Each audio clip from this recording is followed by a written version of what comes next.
Matapos ang missile test ng North Korea noong 2017, kung matatandaan, si Donald Trump na dating presidente ng US ay nag-tweet na ang United States ay ititigil lahat ng kalakalan sa lahat ng bansang nakikipagnegosyo sa North Korea. Kaya nga nagkaroon ng girian sa pagitan ng US at China. Dahil ang China ay kinukonsider na top trading partner ng Pyongyang North Korea. Pero alam nyo ba na bukod sa China, kabilang din ang Pilipinas na pangunahing exporter ng North Korea? Gulat kayo no? Ako din nagulat eh. According sa 2015 data mula sa Observatory of Economic Complexity, ang Pilipinas ay isa sa top exporters ng North Korea na may value na $53.2 million. Pero ang tanong, ano nga bang ine-export ng Pilipinas sa North Korea? Actually, 20% dito ay integrated circuits, 13% ay copper ore, 8.2% ay mga computers, 6.9% ay printed circuit boards, 6.7% naman ay mga paper containers, at 4.5% na oscilloscopes. Di lang yan, nag-e-export din sila ng mga routine, woodworking machines, semiconductor devices, bananas, at office machine parts. Pero ang tanong, papaano nangyari yun? Alam naman natin na ang matagal ng kaalyado ng Pilipinas ay South Korea at hindi ang North. Kung babalikan ng kasaysayan noong Korean War, ang Pilipinas ay naging kaalyado ng South Korea laban sa North. So ang effort ng Pilipinas para matulungan ang South Korea noong giyera ay mag-establish ng relasyon sa pagitan ng dalawang bansa noong 1970s. Pero ang efforts na ito ay hindi nakitaan ng significant development noong 1980s. Isa sa factors na humahadlang sa efforts na to ay ang traditional anti-communist foreign policy that time. Dahil may issue noong panahon na ang North Korea ay sinusuportahan ang komunistang partido sa Pilipinas at ang arm wing nito na NPA o New People's Army. Kaya ang relasyon ng South Korea at Pilipinas ay hindi na ganong na-develop. Noong 1998, sa naganap na ASEAN Regional Forum, ang Pilipinas ay nag-initiate na iproseso ang pag-admit sa North Korea bilang member of the forum. Pero sa huli, ang mga Southeast Asian countries tulad ng Brunei at Pilipinas ay dapat daw muna mag-establish ng formal relations sa North Korea bago ito maka-join sa ASEAN Regional Forum o ARF. Ang foreign minister ng North Korea at Pilipinas ay nag-meet sa New York noong September 1999 in the sidelines of the UN General Assembly para i-discuss ang improvement ng bilateral ties. Nasundan pa itong meeting ng North Korea at Pilipinas sa Colombia during the Non-Aligned Movement Conference noong April 2000 na kung saan nagkasundo sila sa principle na mag-establish ng diplomatic relations. Ang Pilipinas at North Korea ay formally na-establish ang diplomatic relations noong July 12, 2000 nung pumirma ang dalawang bansa ng tinatawag na Joint Communique sa pamamagitan ng Filipino Foreign Affairs Secretary Domingo L. Siazon Jr. at North Korean Ambassador ng Thailand na si Jo In-chol. Ginanap ito sa isang seremonya na ginanap sa opisina ng DFA o Department of Foreign Affairs sa Pasay. Sa buwan ding yun, nakapag-join na rin sa wakas ang North Korea sa ASEAN Regional Forum. Ang Pilipinas ang kahuli-huliang Asian countries na nag-establish ng official diplomatic relations sa North Korea. So nagkaroon pa ng development ang relasyon sa pagitan ng dalawang bansa. Nireport noong early 2010 na ang North Korea ay nag-propose na magtayo ng resident embassy sa Manila. Kaso, opisyal itong nireject ng Pilipinas. Ayon sa report, ang rejection ay dahil ang Philippine authorities ay nagsususpecha sa North Korean diplomats dahil that time, kilala ng North Korea sa reputasyon nito na nagkakandak ng mga extra diplomatic activities tulad ng smuggling at pamimeke ng pera kung napanood niyo yung video ko tungkol dyan. Ngunit pinabulaanan ng balitang yan ng Philippine Foreign Secretary na si Shazon.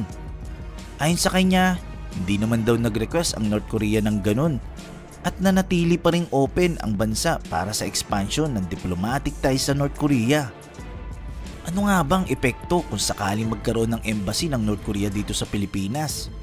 Basically, ang North Korean agents ay madali na lang makakalabas-pasok sa ating bansa kung sakaling may gustong ipaligpit ang gobyerno ng North Korea. Halimbawa na lang sa nangyari sa kapatid ni Kim Jong-un na si Kim Jong-nam na ipinag-utos na ipatumba sa Malaysia Airport. Paano nakapasok ang mga North Korean agents na to? Siyempre, gumamit sila ng ibang identity sa tulong ng North Korean ambassador sa Malaysia. E paano naman nakatakas? Siyempre, tinulungan din ng North Korean ambassador. Hinatid pa ito pauwi sa North Korea.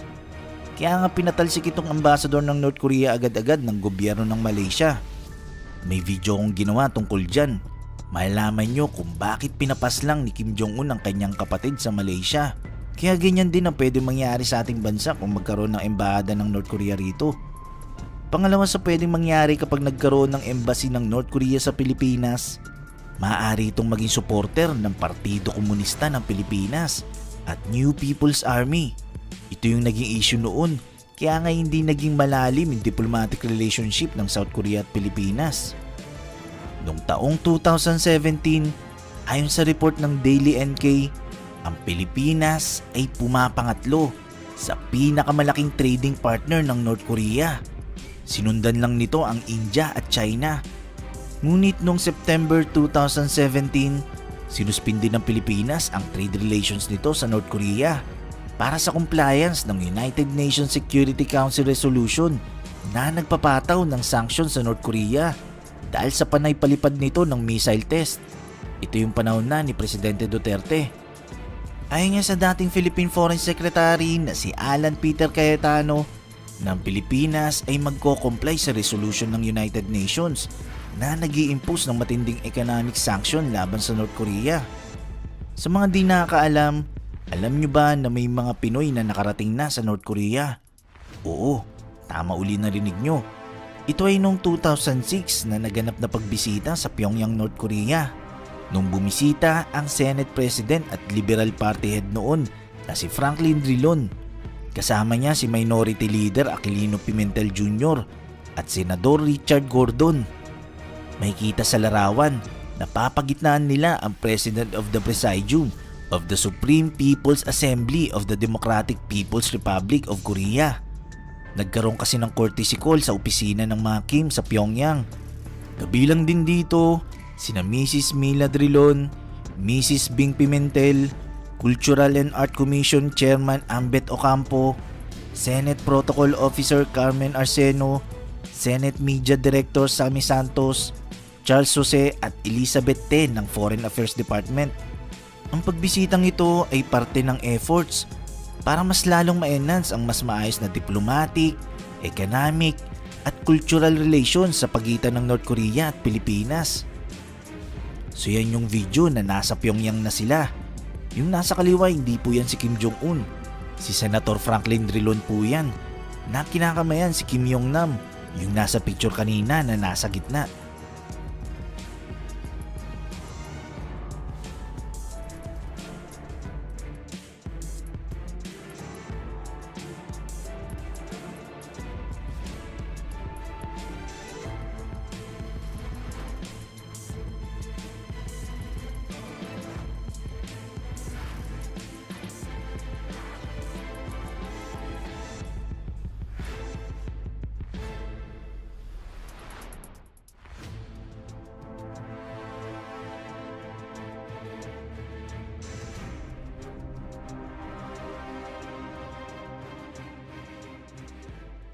Matapos ang missile test ng North Korea noong 2017, kung matatandaan, si Donald Trump na dating presidente ng US ay nag-tweet na ang United States ay ititigil lahat ng kalakalan sa lahat ng bansang nakikipagnegosyo sa North Korea.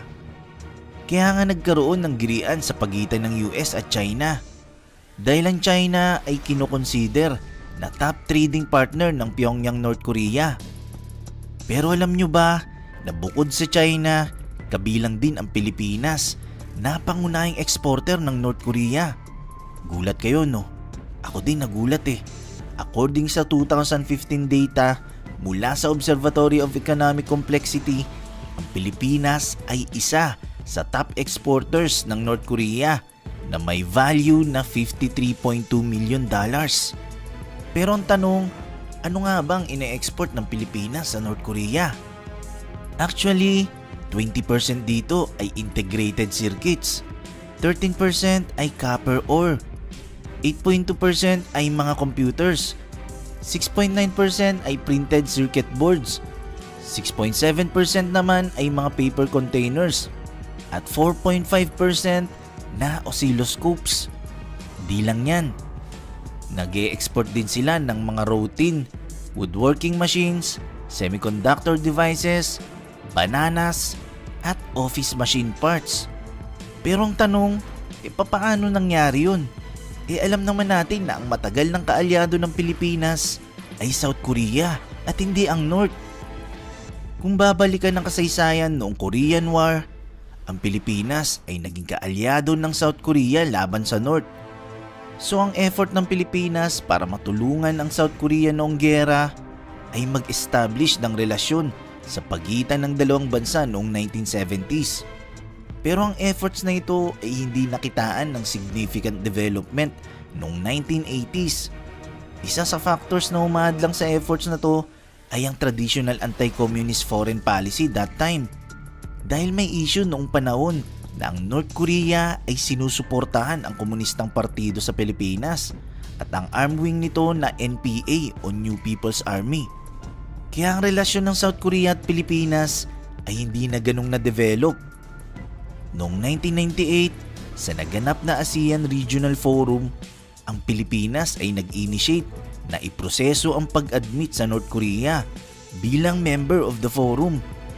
Pero sa huli, ang mga Southeast Asian countries tulad ng Brunei at Pilipinas ay dapat daw muna mag-establish ng formal relations sa North Korea bago ito maka-join sa ASEAN Regional Forum o ARF.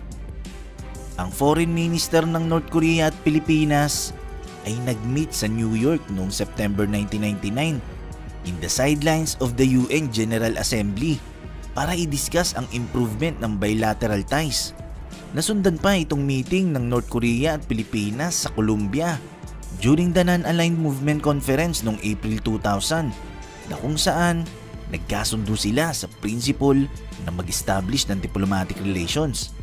Ang Pilipinas at North Korea ay formally na-establish ang diplomatic relations noong July 12, 2000 nung pumirma ang dalawang bansa ng tinatawag na Joint Communique sa pamamagitan ng Filipino Foreign Affairs Secretary Domingo L. Siazon Jr. at North Korean Ambassador ng Thailand na si Jo In-chol. Ginanap ito sa isang seremonya na ginanap sa opisina ng DFA o Department of Foreign Affairs sa Pasay. Sa buwan ding yun, nakapag-join na rin sa wakas ang North Korea sa ASEAN Regional Forum. Ang Pilipinas ang kahuli-huliang Asian countries na nag-establish ng official diplomatic relations sa North Korea. So nagkaroon pa ng development ang relasyon sa pagitan ng dalawang bansa. Nireport noong early 2010 na ang North Korea ay nag-propose na magtayo ng resident embassy sa Manila. Kaso, opisyal itong nireject ng Pilipinas. Ayon sa report, ang rejection ay dahil ang Philippine authorities ay nagsususpecha sa North Korean diplomats dahil that time kilala ng North Korea sa reputasyon nito na nagkakandak ng mga extra diplomatic activities tulad ng smuggling at pamimeke ng pera kung napanood niyo yung video ko tungkol dyan. Ngunit pinabulaanan ng balitang yan ng Philippine Foreign Secretary na si Siazon. Ayon sa kanya, hindi naman daw nag-request ang North Korea ng ganun at nanatili pa ring open ang bansa para sa expansion ng diplomatic ties sa North Korea. Ano nga bang epekto kung sakaling magkaroon ng embassy ng North Korea dito sa Pilipinas? Basically, ang North Korean agents ay madali na lang makakalabas-pasok sa ating bansa kung sakaling may gustong ipaligpit ang gobyerno ng North Korea. Halimbawa na lang sa nangyari sa kapatid ni Kim Jong-un na si Kim Jong-nam na ipinag-utos na ipatumba sa Malaysia Airport. Paano nakapasok ang mga North Korean agents na to? Siyempre, gumamit sila ng ibang identity sa tulong ng North Korean ambassador sa Malaysia. Paano naman nakatakas? Siyempre, tinulungan din ng North Korean ambassador. Hinatid pa ito pauwi sa North Korea. Kaya nga pinatalsik itong ambassador ng North Korea agad-agad ng gobyerno ng Malaysia. May video kong ginawa tungkol dyan. Malalaman nyo kung bakit pinapaslang ni Kim Jong-un ang kanyang kapatid sa Malaysia. Kaya ganyan din ang pwede mangyari sa ating bansa kung magkaroon ng embahada ng North Korea rito. Pangalawa sa pwedeng mangyari kapag nagkaroon ng embassy ng North Korea sa Pilipinas, maaari itong maging supporter ng Partido Komunista ng Pilipinas at New People's Army. Ito yung naging issue noon, kaya nga hindi naging malalim yung diplomatic relationship ng South Korea at Pilipinas. Noong taong 2017, ayon sa report ng Daily NK, ang Pilipinas ay pumapangatlo sa pinakamalaking trading partner ng North Korea. Sinundan lang nito ang India at China. Ngunit noong September 2017, sinuspindi ng Pilipinas ang trade relations nito sa North Korea para sa compliance ng United Nations Security Council resolution na nagpapataw ng sanctions sa North Korea dahil sa panay palipad nito ng missile test. Ito yung panahon na ni Presidente Duterte. Ayon nga sa dating Philippine Foreign Secretary na si Alan Peter Cayetano, ng Pilipinas ay magko-comply sa resolution ng United Nations na nag-i-impose ng matinding economic sanction laban sa North Korea. Sa mga di nakakaalam, alam nyo ba na may mga Pinoy na nakarating na sa North Korea? Oo, tama uli narinig nyo. Ito ay noong 2006 na naganap na pagbisita sa Pyongyang, North Korea. Nung bumisita ang Senate President at Liberal Party Head noon na si Franklin Drilon. Kasama niya si Minority Leader Aquilino Pimentel Jr. at Senador Richard Gordon. May kita sa larawan na papagitnaan nila ang President of the Presidium of the Supreme People's Assembly of the Democratic People's Republic of Korea. Nagkaroon kasi ng courtesy call sa opisina ng mga Kim sa Pyongyang. Kabilang din dito sina Mrs. Mila Drilon, Mrs. Bing Pimentel, Cultural and Art Commission Chairman Ambet Ocampo, Senate Protocol Officer Carmen Arseno, Senate Media Director Sammy Santos, Charles Jose at Elizabeth Ten ng Foreign Affairs Department. Ang pagbisitang ito ay parte ng efforts para mas lalong ma-enhance ang mas maayos na diplomatic, economic at cultural relations sa pagitan ng North Korea at Pilipinas. So yan yung video na nasa Pyongyang na sila. Yung nasa kaliwa hindi po yan si Kim Jong-un. Si Senator Franklin Drilon po yan na kinakamayan si Kim Yong-nam, yung nasa picture kanina na nasa gitna.